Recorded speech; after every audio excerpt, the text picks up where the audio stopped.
Welcome to morning మన్నా.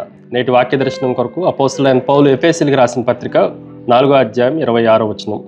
కోపపడుడు గాని పాపము చేయుకుడి, సూర్యుడు అస్తమించే వరకు మీ కోపము నిలిచి ఉండకూడదు. మరొకసారి దేవుని వాక్యంలో నుండి అపోస్తలుడైన పౌలు ఎఫెసీ సంఘాన్ని హెచ్చరిస్తూ రాసిన మాటల్లో ఈ ఉదయకాల సమయంలో 4 ప్రాముఖ్యమైన సత్యాలు, కోపమును గురించిన విషయాలు మనం నేర్చుకోవాలి. Number 1, it is a notice, గమనిక లేదంటే సూచన. కోపపడుడి. మనలో చాలా మందికి కోపము తలెత్తే సమస్యలు చాలా ఉంటాయి. కోపము అనేది ఒక భావోద్రేకం లాంటిది. అది సంతోషము, ఆనందము, దుఃఖము ఎలాగనో అలాగే కోపం కూడా మనలో రగిలే ఒక భావోద్రేకము అన్న సత్యాన్ని మనం గ్రహించాలి. అంత మాత్రమే కాదు, ఈ ఉదయకాల సమయంలో స్మోక్ డిటెక్టర్ అనేది ఒకటి ఉంటుంది. అది మంటలను ఆర్పదు, కానీ పొగ వస్తుంది అని మనకు తెలియజేసే ఒక అలారం లాంటిది. అలాగే కోపము కూడా మనలో ఉన్న కోపాన్ని, బయట ఉన్న వాటన్నిటిని, అంశాలన్నింటినీ పరిగణలోకి తీసుకుని వచ్చి మనల్ని హెచ్చరించే ఒక అలారం లాంటిది. కాబట్టి దాన్ని సూచనగా, గమనికగా మనం ఎప్పుడూ అబ్జర్వ్ చేయాలి. రెండో విషయాన్ని మీకు జ్ఞాపకం చేస్తాను. It is a normal. ఈ మాటను కూడా మనం జాగ్రత్తగా ఆలోచన చేస్తే సాధారణము. యేసుక్రీస్తు సైతము కొన్ని సందర్భాల్లో కోపపడినట్లుగా దేవుని వాక్యంలో రాయబడతా వచ్చింది. అంత మాత్రమే కాదు, యేసుక్రీస్తు కోపపడిన సందర్భంలో మనం జాగ్రత్తగా ఆలోచన చేస్తే ఆ కోపము అదుపులో ఉంది. అది విపరీతమైన పరిస్థితులకి తీసుకొని రాలేదు.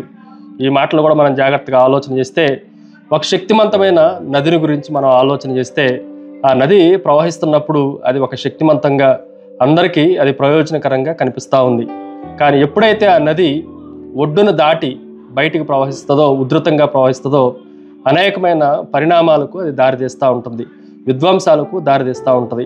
అలాగే కోపము అనే ప్రవాహం కూడా మనలో అదుపులో ఉంటే అది క్షేమము.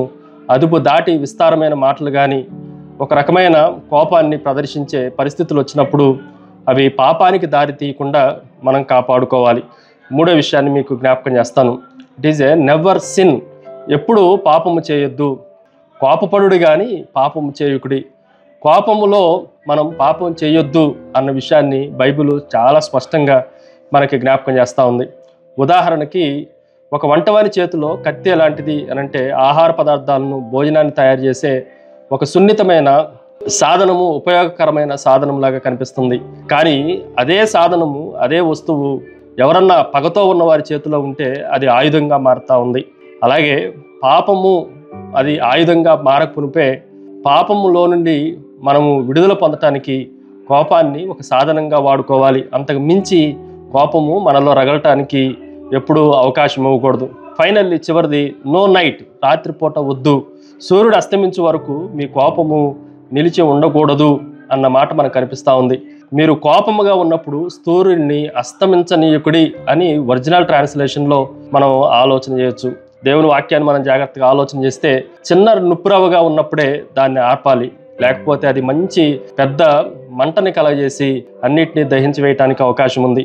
కోపం కూడా చిన్నగా ఉన్నప్పుడే రాత్రిపూట దాన్ని ఆర్పివేయటానికి ప్రయత్నం చేయాలి. లేదంటే రాత్రులు మనం గమనించినప్పుడు అది తీవ్రమైన పరిణామాలను తీసుకుని వస్తుంది అన్న సత్యాన్ని గ్రహించాలి. ప్రార్థన. సకల ఆశీర్వాదములకు కారణభూతుడు తండ్రి, మరొకసారి నీ నామాన్ని కనపరుస్తున్నాం. పాపము చేయకుండా మా కోపాన్ని మేము అదుపుపెట్టుకోవటానికి మీరే సహాయం చేయమని యేసుక్రీస్తు శక్తి కలిగిన నామమున అడిగి వేడుకొంచున్నాం తండ్రి. ఆమెన్. God bless you.